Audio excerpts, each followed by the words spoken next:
Nous allons lire ce matin Marc chapitre 2, les versets 13 à 17.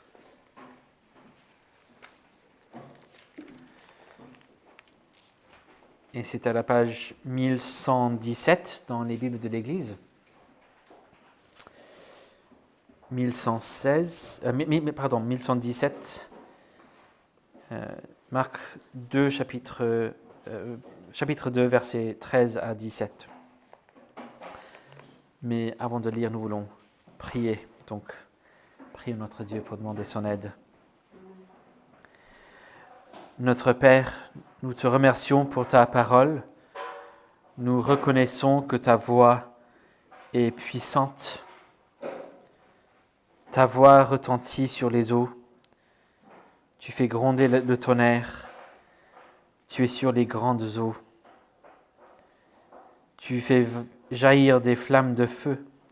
Tu fais trembler le désert. Seigneur, ta voix peut vivifier. Tu peux donner la vie tout simplement par ta voix, comme tu as créé tout l'univers tout simplement par ta voix.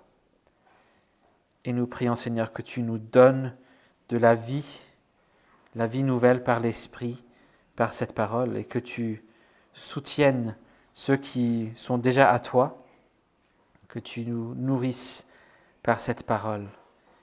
Et nous le prions au nom de Jésus-Christ. Amen. Donc Marc chapitre 2, du verset 13 à 17. Voici la parole de notre Dieu. Jésus sortit de nouveau du côté de la mer. Toute la foule venait à lui et il les enseignait. En passant, il vit Lévi, fils d'Alphée, assis au bureau des péages. Il lui dit « Suis-moi ». Lévi se leva et le suivit.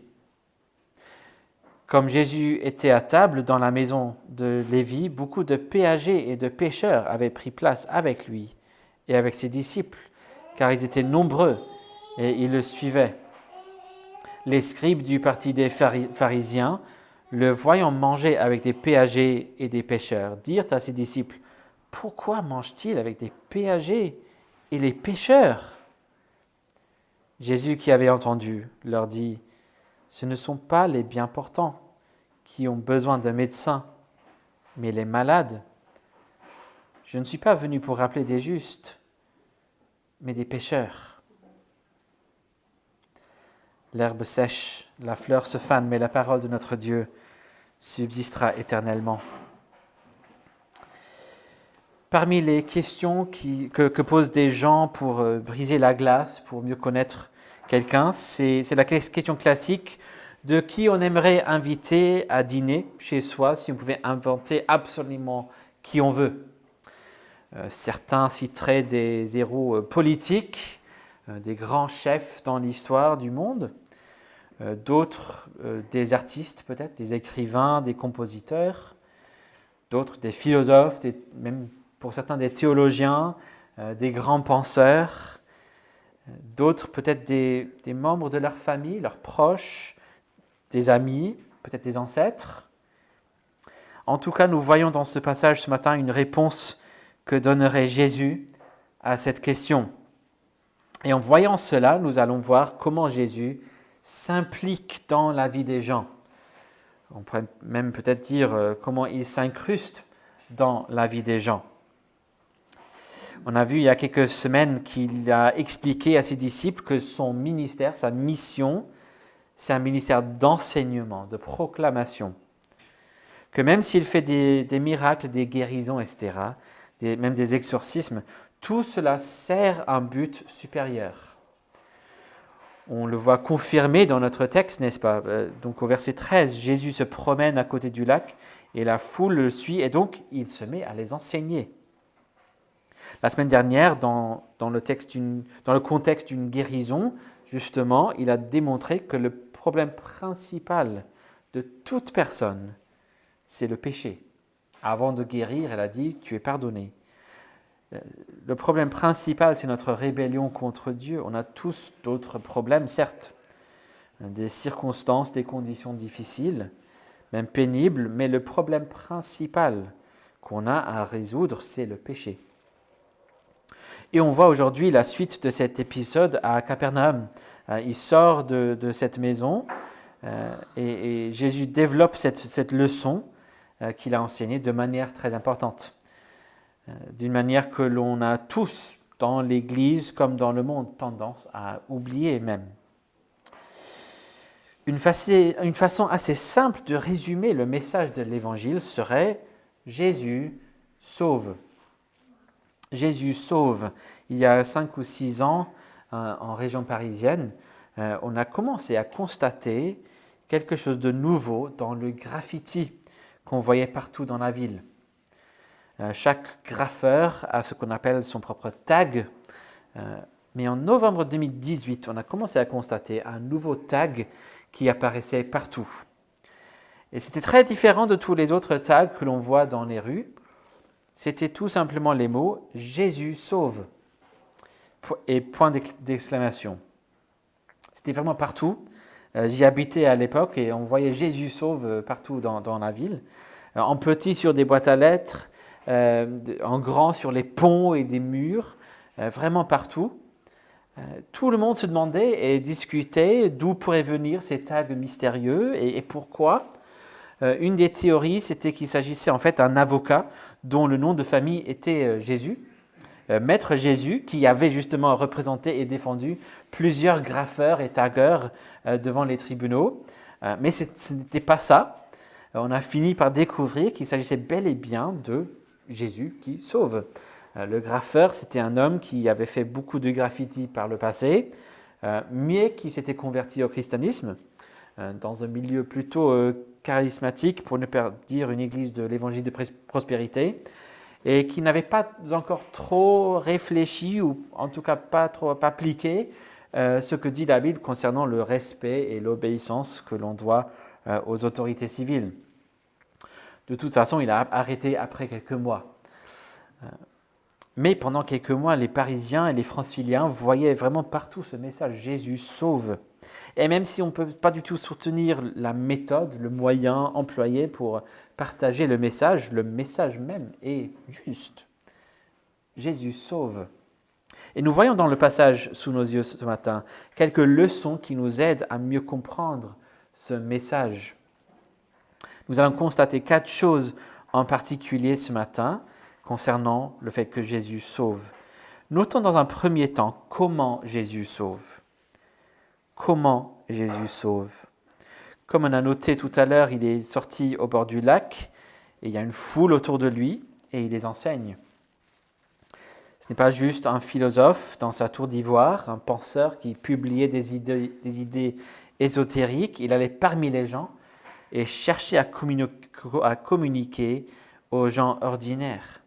Et pendant qu'il passait à côté du lac et qu'il enseigne la foule qui l'a suivi, Jésus voit Lévi. C'est celui qui est plus connu par son autre prénom, Matthieu. Il est assis au bureau des péages, il est collecteur d'impôts. Jésus dit tout simplement « Suis-moi ».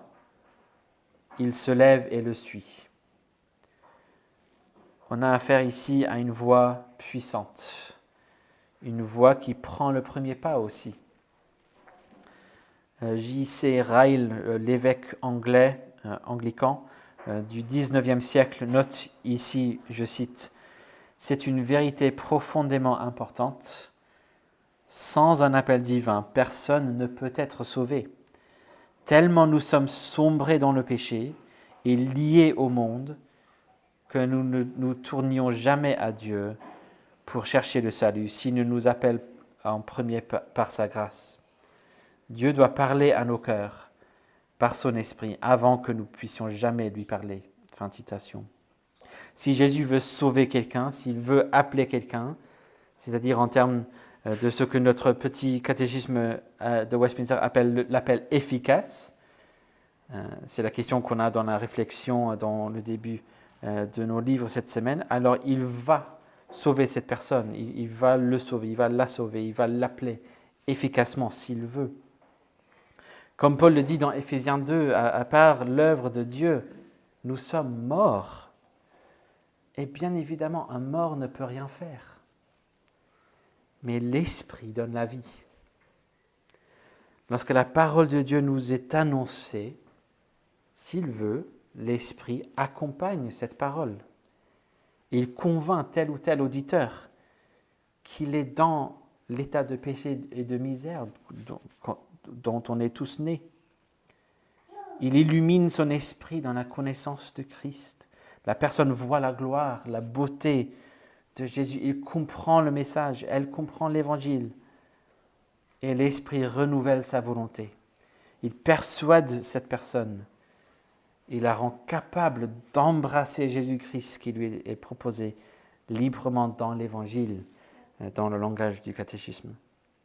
Jésus sauve par une simple parole, mais une parole puissante, divinement puissante. La deuxième chose que l'on remarque, c'est comme Jésus aime ceux qu'il sauve. Comme Jésus aime ceux qu'il sauve. Et là, c'est tout simplement une observation au début du verset 15. Après l'avoir appelé, après l'avoir sauvé, le voilà à table avec Lévi. Il ne faut pas sauter ça. Ce jour-là, la réponse de Jésus à la question pour briser la glace, c'est « Je veux dîner avec Lévi et ses amis ». Jésus s'intéresse à la vie de cet homme. Il lui demande de lui présenter ses amis. Il lui demande ce qu'il a prévu pour le dîner et il veut dîner avec lui. Et Lévi l'invite chez lui et il accepte avec grande joie. Ne nous laissons jamais croire que Jésus nous sauve pour nous laisser entrer, et puis juste pour être gentil, mais après, il préfère vous laisser dans votre coin. Il préfère aller dans l'autre pièce. Il voit une autre conversation plus intéressante, plus importante. Parfois dans la vie, quand on est surtout dans une grande foule, les gens doivent quitter une conversation parce qu'on a vraiment besoin de parler avec telle ou telle personne. Il faut malheureusement calculer les priorités, on a des temps limités. Parfois dans la vie des gens, on a juste envie de quitter une conversation. Ce n'est jamais ainsi avec Jésus. Ne vous laissez jamais croire que Jésus veut quitter la conversation avec vous pour faire autre chose, pour parler avec quelqu'un d'autre. Il ne cherchera pas d'excuses pour qu'il puisse refuser votre invitation. Il n'a jamais piscine. S'il vous a sauvé, c'était justement pour rétablir et maintenir l'amitié et bien plus la communion avec vous. Il ne cherche pas du tout, pas tout simplement à être vu comme étant bienveillant et chaleureux et plein d'amour à votre égard. Il l'est pleinement. Il n'est pas comme une star qui va dans un pays pauvre pour prendre des photos en train d'aider des gens et puis il part. Non, il veut vraiment aider. Ce n'est pas juste pour être vu comme ça. Il aime ceux qu'il appelle. La troisième chose que l'on voit ici, et c'est vraiment l'aspect principal de ce passage, c'est qui Jésus sauve. Qui sauve-t-il? Qui voit-on autour de la table avec Jésus? Alors peut-être ça nous aiderait de le mettre, de le traduire en termes modernes. Qui est autour de la table avec Jésus? Là on voit un dealer de drogue, un proxénète, le chef d'un système de Ponzi, puis une taupe, un gars qui a vendu des secrets d'État au Corée du Nord, quelqu'un impliqué dans le trafic d'êtres humains. Vous comprenez l'idée. Et puis bien sûr, à table avec eux tous, c'est Jésus. Qui a-t-il appelé ce jour-là? Lévi ou Matthieu, un péagier, un collecteur d'impôts, vraiment parmi le pire des gens. Bien évidemment, en tout cas j'espère que c'est évident, ce n'est pas du tout un commentaire sur les employés de la direction des finances publiques. À l'époque, les collecteurs d'impôts, c'était vraiment des traîtres. Ceux qui collectaient les impôts, les tarifs, les péages pour les autorités romains. Donc c'était principalement des Juifs qui faisaient ça pour les Romains. Et en termes de leur salaire, c'était tout simplement à eux d'ajouter une commission, une somme supplémentaire, comme bon leur semblait. Tant que les autorités recevaient la somme qu'il fallait, ils pouvaient collecter autant qu'ils voulaient. Donc ils se remplissaient les poches avec l'argent de leurs compatriotes tout en servant l'occupant romain. C'était vraiment des collabos. Le commentateur Edwards donne quelques exemples de l'attitude envers les collecteurs d'impôts à l'époque dans les textes juifs de l'époque. Il nous présente les traditions des rabbins. Et dans ces textes, un collecteur d'impôts ne pouvait servir ni en tant que juge, ni en tant que témoin au cours d'un procès. Il pouvait être exclu de la synagogue. Sa présence rendrait une maison impure. Il était interdit d'accepter de l'argent, même de l'aumône, de la part d'un collecteur d'impôts. Le pire de tout cela, un point sur lequel les deux factions complètement opposées étaient pour une fois tout à fait d'accord, ils considéraient qu'il était tout à fait légitime de mentir à un collecteur d'impôts. Mentir, c'est mal, mais si c'est un collecteur d'impôts, tout le monde était d'accord, ça passe. Qui sauve-t-il alors ? Des gens qui ont fait des choses véritablement, sérieusement méchantes. Des pécheurs. Comme on a vu, non seulement il appelle ce pécheur, mais il dîne avec lui et avec d'autres. S'il y avait des gens choqués par le fait d'avoir appelé Lévi, clairement ils le sont encore plus, en vain qu'il mange avec plein d'autres pécheurs.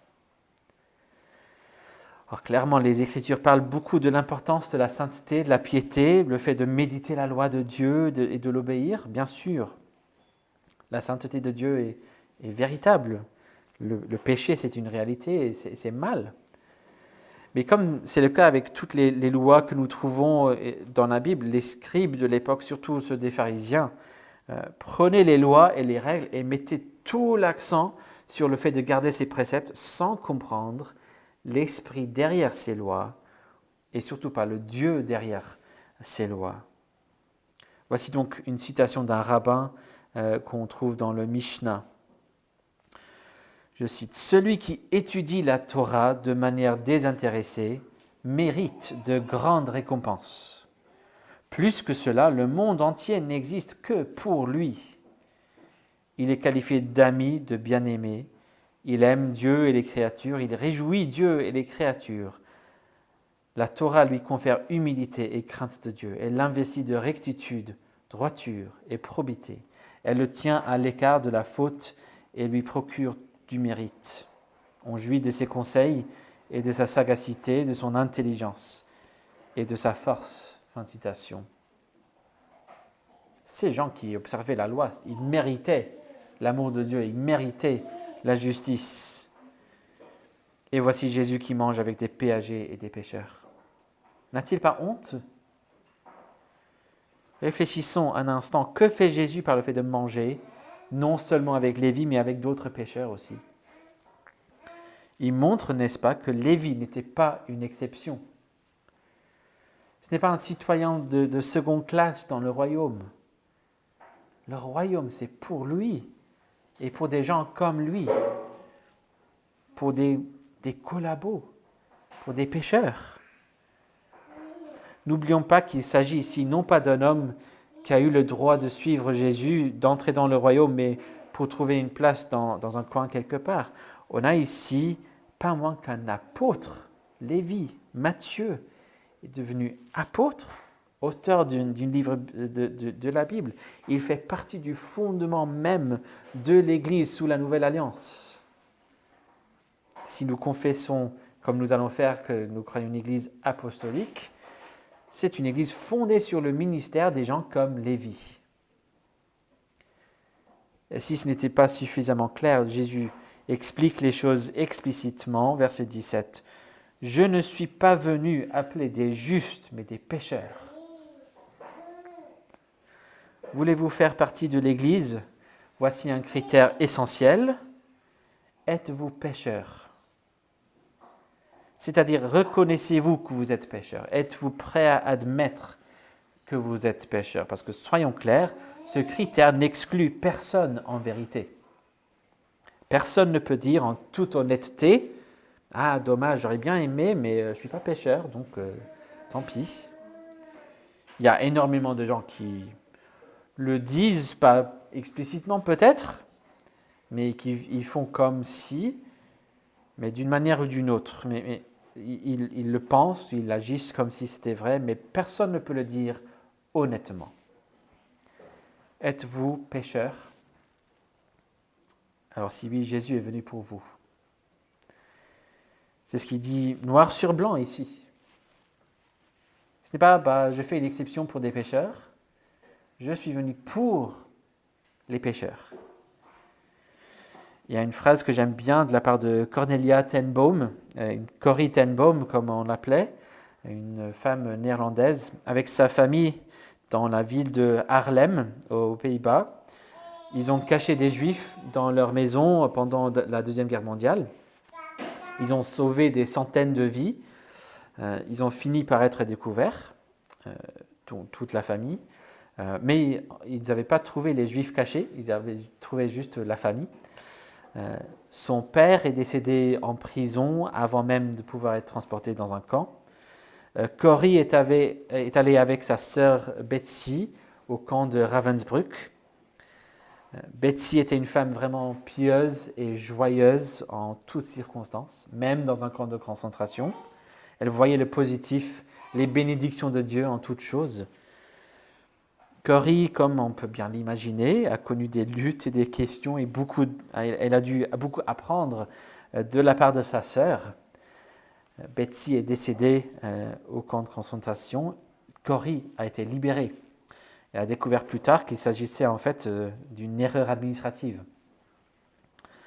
En tout cas, après, elle a écrit des livres pour raconter son histoire et d'autres histoires aussi. Elle a voyagé le monde entier jusqu'à son décès aux années 80 pour parler de ses expériences. Elle a même eu l'expérience ou le défi de rencontrer un officier de ce camp qui s'était ensuite converti à Jésus-Christ après et qui lui a demandé pardon. Mais voici une phrase qu'elle utilisait souvent.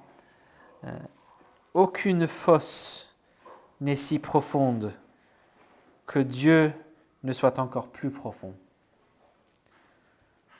Aucune fosse n'est si profonde que Dieu ne soit encore plus profonde. Personne n'est trop loin dans le péché pour Dieu. Croyez-vous que vous êtes trop pécheur pour Jésus? Vous êtes allé trop loin? Croyez-vous que tel ou tel proche est trop loin pour être sauvé? Alors vous n'avez pas tout à fait compris la démarche de Jésus ici. C'est justement pour les pécheurs que Jésus est venu. Et il n'y a aucune fosse trop profonde pour lui. Et donc la quatrième chose, pourquoi il sauve? Pourquoi il sauve? On le voit au début de sa réponse au verset 17. Ce n'est pas les bien portants qui ont besoin de médecins, mais les malades. Jésus aime les pécheurs. Il est venu pour les sauver, pour les intégrer dans son royaume. Mais il les sauve, il les accueille en tant que médecin. Il accueille les pécheurs comme un médecin accueille les malades. Il les sauve, il les reçoit pour les guérir. Un médecin ne va jamais recevoir un malade dans l'hôpital dans le but de faire en sorte qu'il reste ainsi. C'est surtout pour guérir. Il nous reçoit tels que nous sommes, oui, mais non pas pour nous laisser tels que nous sommes.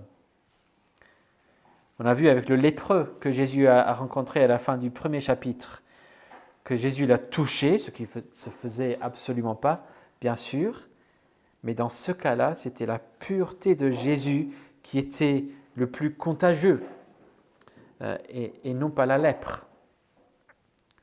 La sainteté et l'amour de Jésus sont bien plus puissants que notre péché. C'est pour ça qu'il sauve, pour nous guérir, pour nous transformer de nos péchés. Qu'apprenons-nous donc dans ce passage? Alors, ce n'est pas toujours le cas, mais cette fois-ci, c'est tout simplement évident. Jésus est un médecin venu avec amour, appeler et guérir les pécheurs. Voilà la leçon. Jésus est un médecin venu avec amour, appeler et guérir les pécheurs. Le message est assez évident dans le texte, mais êtes-vous prêt à voir, à reconnaître, à accepter, à avouer en quoi cela vous concerne? Parce que ça vous concerne tous, ça nous concerne tous. Êtes-vous prêt à être touché par Jésus pour être guéri, purifié du péché et de tout ce qu'il fait et de tout ce que fait le péché dans vos vies? C'est vrai que ce sera une bataille pour la vie. Ce n'est pas comme la lèpre qui a quitté le lépreux tout de suite. Ce sera un processus pour toute la vie de lutter contre le péché, mais la sanctification est une réalité. On ne sera jamais parfaitement saint avant la gloire, mais les chrétiens deviennent de plus en plus saints. Et il sera à vos côtés et dans vos cœurs pour combattre le péché. Et alors que nous devenions de plus en plus saints, nous allons découvrir de plus en plus de péchés dans nos cœurs. Mais c'est justement parce que nous devenons de plus en plus saints. Alors entendez-vous sa voix puissante qui vous appelle. « Suis-moi », dit Jésus. Je cite le commentateur Edward ici. Le mot « suivre » qui apparaît 19 fois dans Marc est un terme porteur qui décrit la réponse appropriée de la foi. Et elle est même quasiment synonyme de la foi. Le fait de suivre implique un acte qui inclut du risque et un coût. Il s'agit de quelque chose qu'une personne fait et non seulement quelque chose qu'elle pense ou qu'elle croit. Fin de citation. « Suis-moi », dit Jésus. Ce n'est pas tout simplement être d'accord qu'il est un sauveur, pas tout simplement être d'accord qu'il est là pour les pécheurs, mais se confier à lui. Aller à lui pour dire « pardonne-moi, guéris-moi, change-moi, reçois-moi, dîne avec moi ». Suivons-le donc. Et suivons-le sans oublier qu'il est venu pour les pécheurs. C'est pour ça que je peux le suivre. Et réjouissons-nous donc de voir des pécheurs venir à Jésus-Christ et venir manger avec lui et avec nous. Suivons avec une connaissance de plus en plus pleine chaque jour de l'immensité, du profondeur de cette grâce. N'oublions jamais le prix que ça a coûté pour Jésus. Tout comme il a porté les péchés de tous ceux qui étaient venus à Jean-Baptiste pour le baptême, tout comme il a touché l'impureté du lépreux, tout comme il a pardonné l'homme paralysé, Jésus portait sur lui ici le fardeau des péchés de toutes ces personnes. Il a porté ces fardeaux jusqu'à la croix.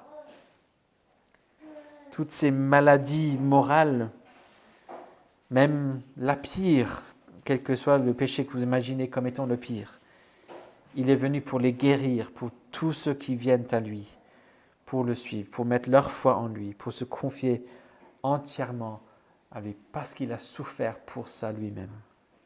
Il a payé le prix de tout ce genre de péché. Qu'il plaise à Dieu donc d'appeler un peuple nombreux à lui, qu'il fasse de nous une église qui n'oublie jamais que c'est pour les pécheurs que Jésus est venu, et que nous sommes aussi parmi ces gens, de ces pécheurs. Une église qui ouvre grand les bras pour accueillir tous ces pécheurs, comme nous l'avons été accueillis par Jésus nous-mêmes. Une église qui fait connaître cette bonne nouvelle à un peuple nombreux, à la gloire de son nom. Amen. Prions. Merci, notre Père, pour cet amour, cette bienveillance, cette grâce, cette miséricorde. Merci pour le privilège d'avoir reçu cette grâce. Nous reconnaissons que nous sommes tous pécheurs, nous avons besoin de cette grâce. Et non seulement voulons-nous reconnaître cela, mais Seigneur Jésus, nous venons à toi, nous nous remettons à toi, nous avons besoin de ta guérison, guéris-nous. pardonne-nous et reste avec nous pour tous les jours de nos vies. Donne-nous d'être une Église qui accueille des pécheurs tout comme Jésus l'a fait, pour que le nom de Jésus-Christ, pour le nom de Dieu soit glorifié dans cette Église. Et nous prions à ta gloire seule. Amen.